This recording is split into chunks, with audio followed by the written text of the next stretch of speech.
Hey YouTubers, don't forget to subscribe and hit that bell over by the subscriber button to notify you every single time I upload. Enjoy the video. As am I. As am I. As am Right. I. As am I. I am recording so you can speak now. Anyway, we'll just start it there. Hey guys, if you didn't already realize, I am with Kanji, and we're back again to talk about something that I thought was pretty interesting of a conversation. An interesting conversation, guys. We're wondering, is it possible, or even likely, or even a smart idea at this point, for Dragon Ball Super to basically adapt movie 12 of Dragon Ball Z, Fusion Reborn, or whatever it's called in Japanese? Japanese. Japanese. That enunciation, though. Will it be called? It's called something like Super Battle All Stars Big Fight Bang Bang Boom. That's Reborn. they. I know that's probably really racist, but they'd have ridiculous names for their movies. I'm just saying. Anyway. Well, that's a minute of the video. Anyway, guys, we were wondering if they could probably even at some point adapt movie 12 into the series, because we basically saw Toei do this for Dragon Ball GT when they had Goku go to hell, and all the bad guys from even bad guys from the movies were showing up, just like they did from I'm pretty sure in the screen we saw basically Cooler was there and all this other stuff. People in GT, not the movie, but correct me if I'm wrong. Can they do this? Would that be smart? Have they already basically done that? Have they overused bringing in old villains? What are your thoughts, man? Yes. Okay, cool. That's all the video games. Yeah, no, I think they have done. I mean, like, I was talking to you about this before, and one of the things that has always come into my mind is one of the things I hate that they do in Dragon Ball is when they use a previous villain to make the next character or next villain look stronger. Now, it serves a purpose in some senses, but when you do it all the goddamn time, all you're doing is watering down the legacy that villain left. And if you ever go back and try and watch one of those series again, unless it's written really well, you can't do it, because the bad guy is just now one of those guys in your mind who gets one-shotted by another character. Now, the example I'm thinking of when I'm talking about this is when Frieza appears in that movie, and yes, it was a 40-minute movie. You can't cram an entire fight into it, but Gohan was only doing side things with Videl for that movie, so they actually could have had him fight Frieza for a lot of the movie in the background, but instead they actually just made him have a confrontation, then he one-shotted him in the stomach. One body blow blew up Frieza. And it's just like, come on, like, you know, you didn't even need to put him in there. You could have just had, like, Goten and Trunks keep fighting Hitler and stuff. Like, you know, that was fun. Hitler had more screen time than Frieza did in that movie. Just to put that out there, you know. So for a movie that was focused on so heavily bringing back previous bad guys, they introduced Hitler and spent most of it focusing on him. But anyway, yeah. So this is the problem when you bring back these old guys and everything like that. Because when they did it with Frieza and Trunks, it was fine because it served a purpose. But then when you're just needlessly bringing people back for the sake of bringing people back to make people go, oh, there he is, haha, oh, nostalgia boner. You know, it's kind of like there isn't a whole lot of reason for it, you know what I mean? And that waters it down for me, so no, I'm not a fan of it. Well, you know, the only problem I see with them actually doing this is they basically just did it, didn't they? Yeah. They basically just did it, and to interesting effect, just because they decided to focus on Krillin's character and not Goku or Gohan or something. So, like, if there was a threat there from these people from the past, I mean, there was still there because Krillin is Krillin. It's not Goku, and they even kind of played off of that during the episode that Krillin was, you know, he's still afraid of these people, but Goku just could give zero fucks. Yeah. Well, I mean, to that, it served a purpose in its sense that it actually made some of the older guys look strong. Like, it made Tambourine and Nappa look intimidating again, even if it was just for a few seconds. And that was something that I appreciated, because they weren't bringing back these historically, I mean, Nappa, yes, but, you know, as far as recent memory kind of goes, they haven't been bringing back people that have created, like, you know, so many seasons longs of a bad guy and then just one-shot him. Like, you know, Frieza was in, like, what, 3 seasons of the original Dragon Ball Z anime, if we're going to separate it into seasons, but for the sake of it, let's do that. So for the 3 seasons he did that, and then Everybody was struggling. That's how many episodes is 3 seasons? It's like 100 episodes or so. It was so long. And then they one-shot him in a movie in less than a minute, and then give more of it to Hitler. Yeah, but so. But okay, it did have the same problem. Like GT had the same problem, but I'm just saying the only thing I would think about if they actually did this, and putting aside the fact that Dragon Ball Super basically already did this, so just going to make that very clear. They pretty much just did this in a couple episodes. But one of the problems that movie had, like you're saying, is that it's a movie. You just don't have time to bring back those people and give them their due. GT's problem was GT was canceled by the time that they actually they got to that arc. Do you know what your problem is? You were canceled. Like, no, I'm being serious. Like, that arc is a really cool concept because they're breaking out of hell. Goku is invited into hell from Frieza and Cell, and all these other people invade. You get to see like Nappa going after Vegeta and all this stuff. Really cool concept, stuff that you would really like to see fleshed out in one way or the other, going into like an entire series. Giving these people 40 episodes, the one thing that you can actually do, and the only thing, the main problem I'm hearing from you right now is the fact that you can't keep these people around long enough for them to have any emotional weight or for any real weight. But we got to remember, even though Super is probably never going to do this and has really taken its time to not do this, it is a series, an ongoing series that could keep going forever and is very nostalgia, very fan-based heavy. So bringing in these people, broke it into episodes or something, you could actually give like a couple of episodes to a bad guy to establish them enough. Is what you're trying to say? I mean, imagine doing like the Super 17 arc and Dragon Ball GT is like 9 episodes. I mean, it's not much longer than the whole Fukatsu no F arc of Dragon Ball Super. I don't One of the problems think it's like 9 episodes. I think it's like 5. No, it's like at least 7 or 8 episodes long. Yeah, it's and it's just not a good. It's just not a good. It's cool. It's nostalgic, but it just isn't good because they kind of rushed through it. I mean, you have all these people who are very nostalgic coming back, but like you said, the biggest problem is they don't give them enough screen time. Goku goes and takes care of Frieza and Cell really easily. Nappa's destroyed immediately. Piccolo's laughing that he's basically going to go up against the Red Ribbon Army. Trunks and Goten destroy Android 19 from around the corner. It's like it's there, winks and nods and stuff, but giving 40 episodes, allowing these people to come back and not just being, oh, well, they haven't gotten stronger, but giving them a reason to be just as strong as everyone else and spreading out the villains, in a broad scale, like doing the same thing that GT did, which was an interesting idea.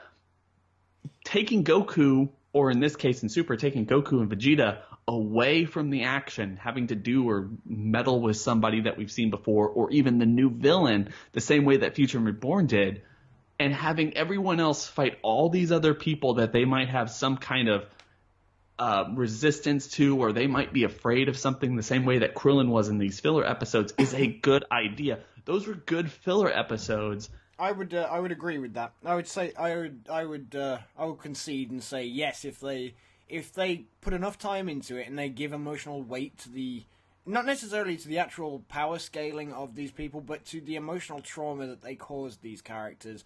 And so that you can actually sort of appreciate and respect, for a bad choice of word, the villain that they're bringing back.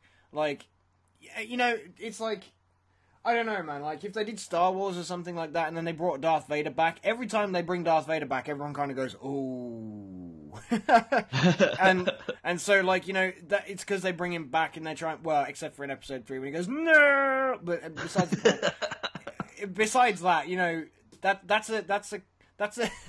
that's an example of them not doing it properly. An example of them doing it properly is what they're doing now. But anyway, to that point is what I'm trying to say. Like, you need to really kind of look at what they're doing with the characters, and then make them emotionally worth having there. It doesn't matter about face value, because it's never about face value. It's always about the emotional investment in that person.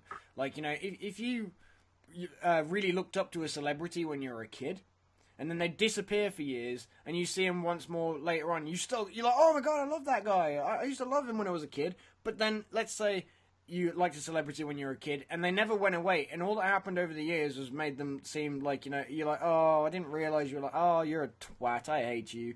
And then by the time that he sort of slips away and then comes back, you're like, no. And it's that kind of feeling that you get, like, you may as well take someone away in their prime, then bring them back properly, rather than do it, like, where you just kind of half-ass it each time. But anyway, yeah, that's kind of what I mean. I can see what you mean. I agree with you.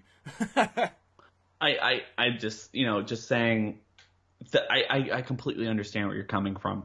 And I don't necessarily trust, as much as I do enjoy Super for what it is, I don't trust Toei or even Toriyama or Tortaro, whoever is really behind this in one iteration of the story or another. I don't necessarily trust them to do the best with that type of concept, even though I believe in my heart that it is a cool concept and it can be done very well. I mean, just looking at the fact, and I want people to go, if you're listening to this, go down in the comment section below and tell us interactions that you would want to see, kind of in the vein that we saw with Krillin in the last couple episodes of Dragon Ball Super. By the way, I don't necessarily know when this is going to be posting, so that was the last couple episodes. Anyway, like, what would you like to see, just in terms of character situations or developments, something like, and I know this is a prevailing fan theory, but what if, what is Gohan going to do if he interacts with the Ginyu Squad? How is the Great Saiyaman going to interact with the Ginyu Squad, and how might that bring up either some funny things or some emotional trauma that he might have have had from that actual fight, because it is kind of an emotionally traumatic scene for him, or situation. I can tell you from somebody who's broken their neck at wrestling, every time I go and try and do a move that relates to the move that once broke my neck, even if it's a different person doing it, I still wince and hesitate. So even though Gohan recovered with the Senzu Bean and watched his dad kick the shit out of the Ginyu Force, he will always fear the Raccoon kick.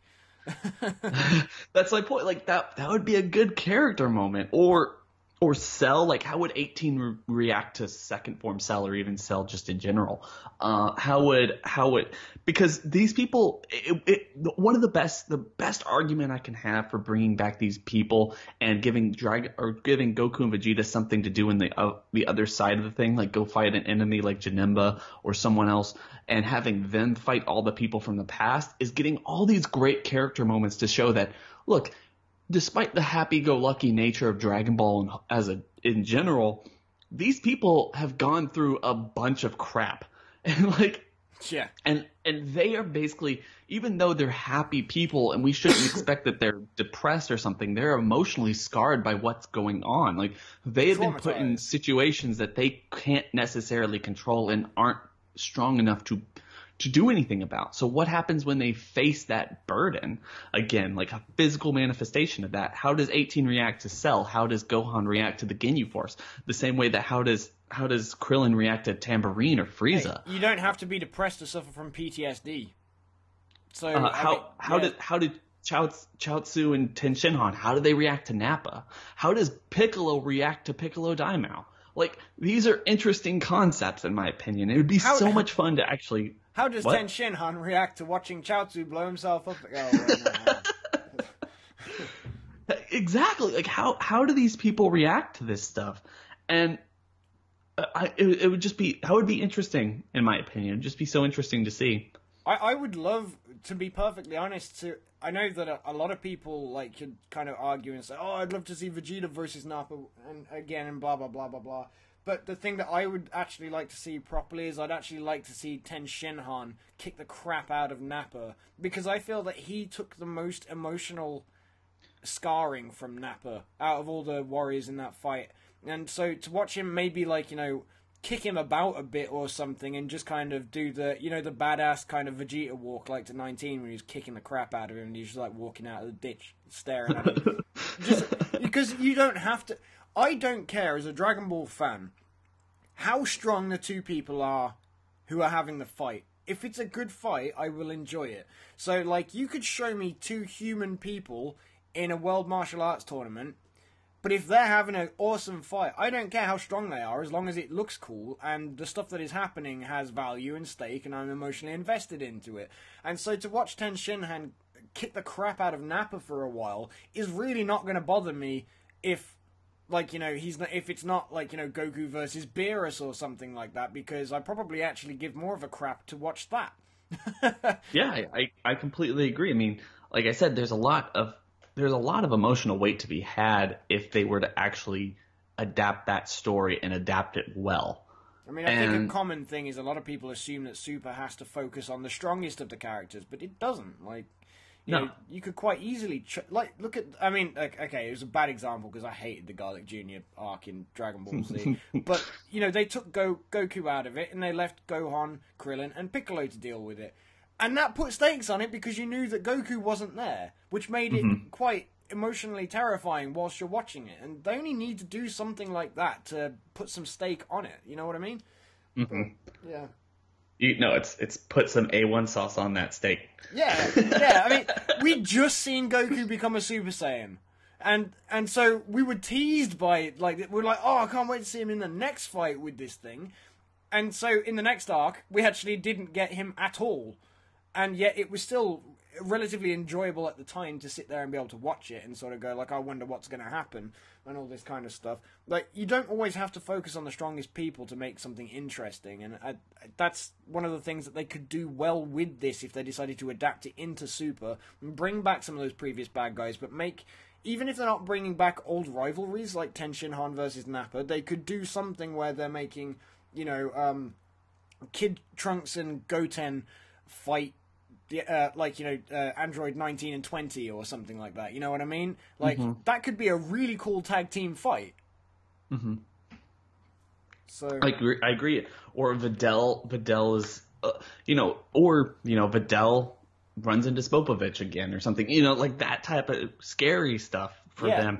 Or even just interesting fights. But have it so, even though they're stronger than these people, even though they can actually beat them easily, what's holding them back is their inner self.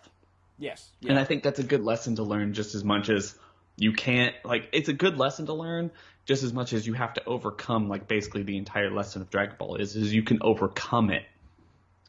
But, you know, the whole, you have to get over what's inside your own head is the whole Superman mantra. And regardless of what your thoughts on that, it's still a good lesson. So I just feel like this is an interesting idea for the most part. I really hope at some point they do this, especially if this series is going to keep going and for whatever reason just keep going to the point where, okay, you know, it's going.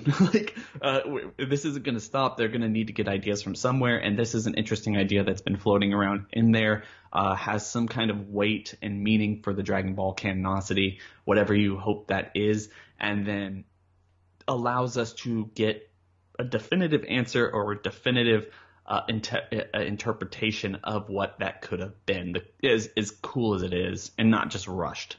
Yeah, no, I agree with that. All right. Anything else to say? No, I think that pretty much wraps up all my thoughts anyway. I mean, otherwise, I'm just going to keep going into more rants about Hitler and stuff. So, everybody subscribe to Real for more rants on Hitler. That's true. That's true. Anyway, guys, for anyone who did like this video, please make sure to go rate, comment, and subscribe, and we'll bring out more stuff like this in the near future. Please make sure to go into the description below and click on Kanji's link if you you don't know him, or you've just been kind of weary of whether or not you should sub to him. Please do. The guy makes some really awesome content, very funny content for this entire concept of Dragon Ball Z fandom, or Dragon Ball fandom really. And obviously we need more of that. We've got enough people spouting off the news and spouting off theories like this guy, like me, and this guy. This guy. No, like myself and MJ and all that. Like, as much fun as it is to listen to this type of conversation and stuff, it's also nice to get a little laugh and someone to not take the whole thing so seriously. So if you do like that stuff, if you want a little bit more diversity in your Dragon Ball content, please make sure to go check him out because you won't be disappointed. But anyway, Kanji, thank you so much for joining me. Anytime, my friend. Anyway, guys, we're gonna catch you in the next video. Bye. Bye.